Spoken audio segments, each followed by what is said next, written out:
Hello everyone, it is Leah from Dime Culture, and today's video is a review video of Liquitex's Acrylic Gouache.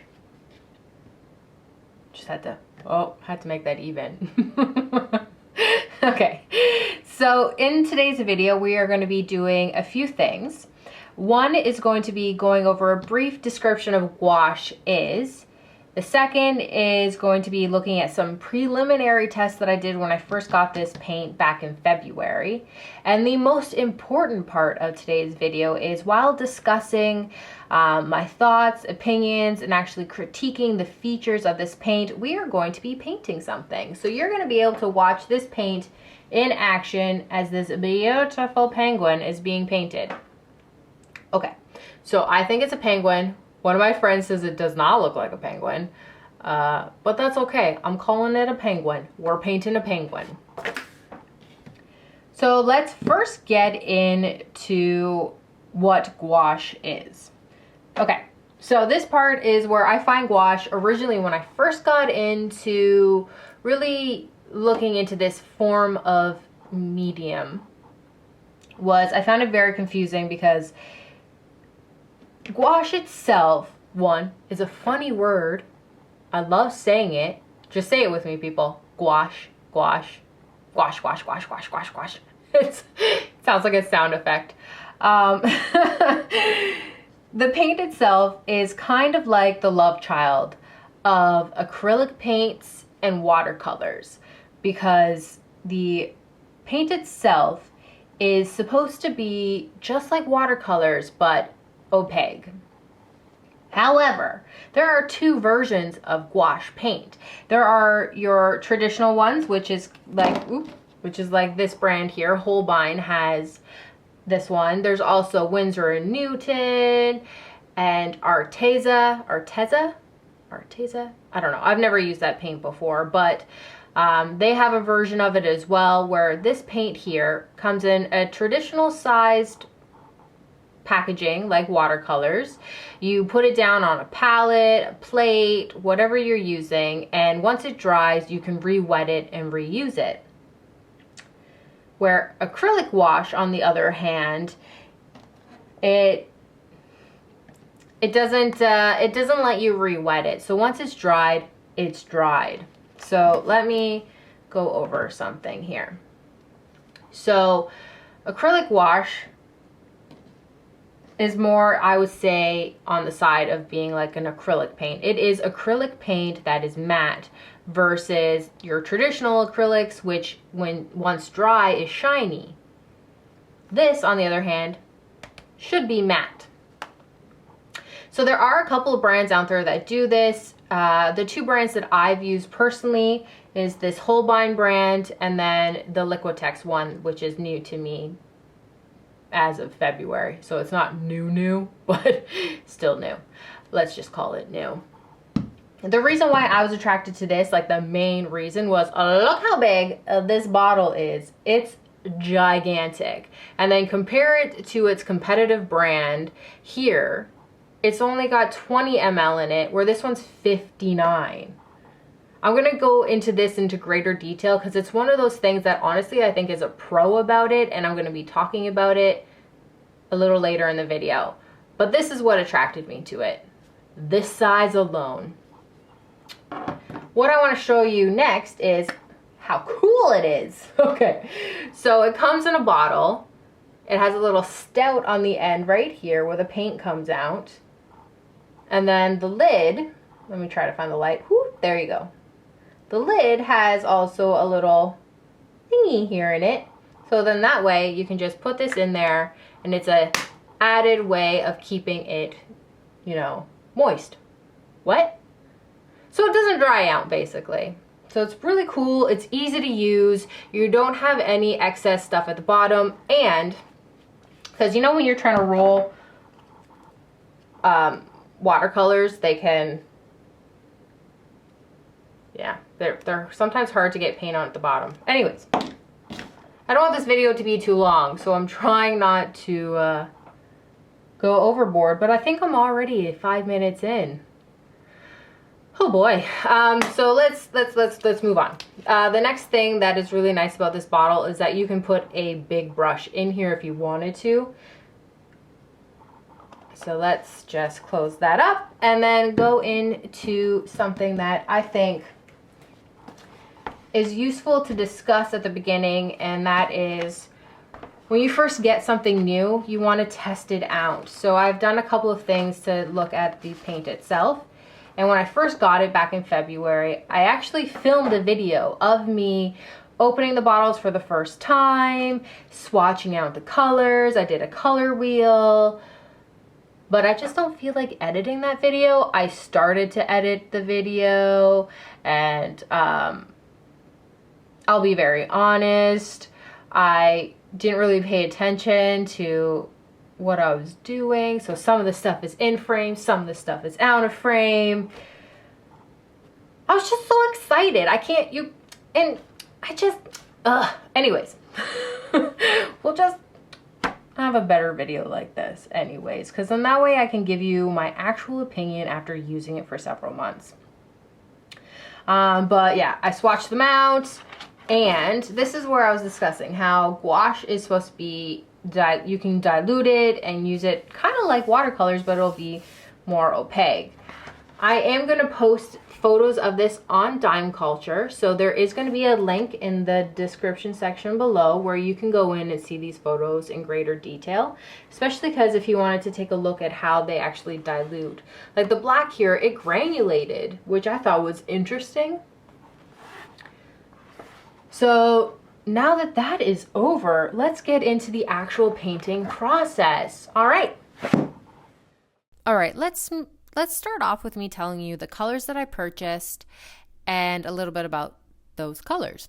So I went with the basic color wheel. I went with a yellow, a blue, and a pink color. So I purchased their primary yellow, which is a Series 1, semi-opaque, and a light fastness rating of 1. And it's PY74 for the pigment used to create this color. The blue I went with was their light blue permanent. It is Series 1, fully opaque, light fastness rating 1, and this one does use 3 pigments to make this color. So it's using a PW6, which is a white, and then it's using PG7 and PB15-3. The magenta color I went with is their medium magenta. It's Series 1, labeled as being fully opaque with the light fastness rating of 1, and it's using 2 pigments. So it's going with the PW6 and a PR122. Now I just want to step in here and say that from what I can tell on their website, they have 2 light fastness ratings, a 1 and a 2, and both of them are high-end permanent light fastness. Okay, so I also got a white and a black to help with color mixing and creating different colors, you know, basic color theory type stuff. And I went with the titanium white, which is a Series 1, fully opaque labeling, and a light fastness of 1, and it is the PW6. And then the black I went with was their Mars Black, and it is Series 1, fully opaque labeling, light fastness rating of 1, and it uses PBK11 as the pigment. For this new paint by Liquitex for their gouache lineup, they have 50 colors, and of that 50 colors, in the arsenal of paint options, they only have the 1 white, but they have 2 blacks. They have a Mars Black, which is the one I purchased, and then they have an Ivory Black. Now, I went with the Mars Black because traditionally, Ivory Black is made by creating a pigment used by getting, okay, let's try that sentence again. Okay, so Ivory Black, in order to create that pigment, what you're doing is you're taking animal bones and you're charring them. That's why it's called ivory. And I just don't want that. So that's why I went with the Mars Black option. But to each their own, just to let you know that there are 2 options to choose from. just in case you do end up one day deciding you want to try this and you go to the store and they only have one option. Now let's get into the quality and capabilities of this paint. So Liquitex claims on their website that it's matte, flat, intensely pigmented. There's no brush strokes. You don't have to dilute it. It's non-cracking and opaque. Okay, so yes and no for the matte. It dries matte, but if you end up having too much paint on your paintbrush and you leave these globbers of paint streaks, which I've done, hello, anyone can make mistakes, there's going to be a sheen to it. It's not glossy. It's more of a satin sheen, and it's honestly not that noticeable. So yeah, it's matte. As for flat, I think what they're trying to get to, because they discuss matte, flat, fluid, and things like that, is the fact that with traditional paint, you typically dilute it with water to give it a creamy effect. Where Liquitex's paint, you don't have to dilute it. It's good to use straight out of the bottle, and it's smooth to use. So it dries flat, and it's easy to use because it's not bumpy. So there's no chances of you getting thickness versus thinness. As for intensely pigmented, heck yeah. I mean, oh my God, yeah. So when mixing colors, for example, for a pastel yellow, use the white first. So put your white down for how much paint you think you need, and then add only a tiny bit of the yellow and mix that in, and it'll make your opaque, not your opaque, it'll make your pastel yellow. If you wanted to make a dark purple, what you're going to do is actually put your magenta down first and use a teeny tiny bit of the black, because that black is super pigmented and overpowering.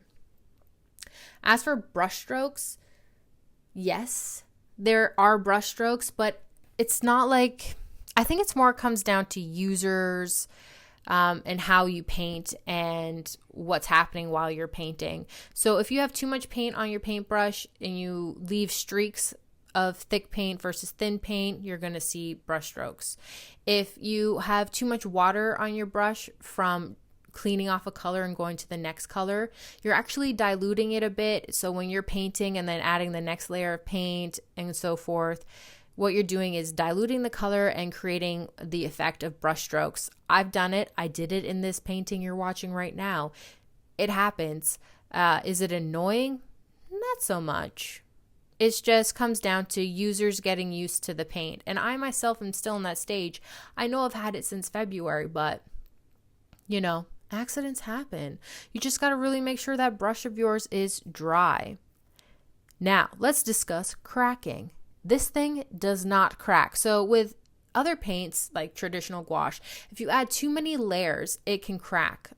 Where with Liquitex's version, what I did was add huge globbers onto a piece of paper. I flattened them out using a palette knife to ensure that they were still thick, and then I let it dry. I then took that sheet, I bent it, I folded it, and it did not crack. So you can add as many layers as you want. You are golden. Now, as for opaqueness of the paint, it is opaque, but it isn't opaque. And I don't know how to describe that other than saying that there are instances where the paint needs a second layer. Like for that stomach of my penguin, I had to do 2 layers to make it more opaque, where soon you're going to see me have to correct a boo-boo I made, and yet it was opaque enough to cover it. It's a little weird, but while using it, you don't really notice it. It's not an issue. It's only really noticeable when I was swatching out the colors and creating color cards and testing them. So the titanium white, their only white option that they have, claims it's fully opaque, but it ain't. I'm sitting here looking at my swatch card right now, and I can see the color lines, like the pencils underneath it. I can see that Sharpie line through the paint. It is not fully opaque. Is that a problem? Yes and no.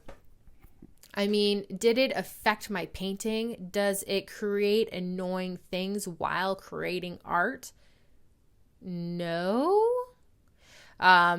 Is it weird that I had to do a second layer for the stomach? Maybe. Does it bother me? No. So I think this is going to come down to personal preference. I find it a little annoying that they claim it's opaque, but it's not opaque. It's kind of one of those pet peeves, like why claim something when it isn't something? But it definitely isn't like watercolors where it's super translucent, transparent, where you can definitely see everything underneath it. Let's now talk money and worthiness. Is this paint worthy? Is it something I would recommend for somebody getting into gouache painting or wanting to paint with something that's more matte? Okay, so for the 59 ml bottle, currently at the time of me recording it, the cost is $10.99. If I were to buy a competitive container, which is the Holbein, it's 20 ml and it costs $6.99. If I were to compare apples to apples and I wanted to make it the same amount of paint, I would have to buy 3 containers of Holbein and that would come to $20. So yeah, cost-wise, this Liquitex is far less expensive for a larger amount of paint. Would I recommend it versus the smaller bottles for a newbie? Yes, because as a newbie, we make mistakes. You might actually end up taking and using too much paint versus the amount you actually needed for that color. And it's so wasteful to have purchased something for $6.99, have used up so much of it, and not be able to re-wet it. And the amount of paint that's in these bottles, I've had them since February and I'm still not near the end of the bottle. So yes, it is worth it. Cost alone, amount alone, the fact that the pigments are super strong. When using them, it's really easy to use because you don't have to dilute it. You're not playing with mixing in waters and trying to get the right consistency. This paint is really nice. However, it is $10.99, and when you get 5 colors like I did, that's $50. I paid $50 for these paints. That's a lot of money. So I would recommend only getting 1 or 2 colors. If you really wanted to, you could do the 50 amount, which I did to get these 5 bottles. But yeah, test it out. Just get a couple of colors. Don't go overboard. Don't get excited. Buy 1 or 2, maybe your favorite ones to adding accents with, and then do that. All right, we have reached the end, and I just want to say thank you so much for watching this video. I hope you liked it, and if you did, hit that thumbs up button. If you have any questions or comments, definitely leave it in the comment section below. If you enjoyed this content and you're excited about adding art into your life to help with healing and dealing with anxiety and stress, hit that subscribe button because next week I have a special video going up where you may have access to some fun free activity. All right, until next time, everyone, stay magical.